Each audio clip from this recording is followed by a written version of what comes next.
Want to reset the network settings on your Mac because the Wi-Fi is slow or not connecting?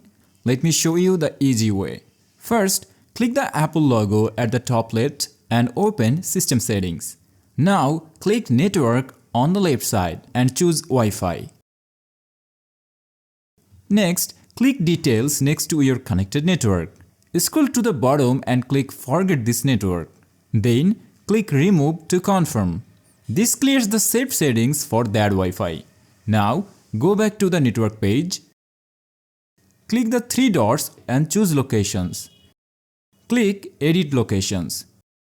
Then click the plus button to create a fresh new network profile.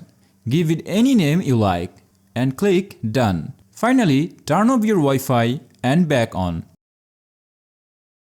Then reconnect to your network and enter the password again. That's it.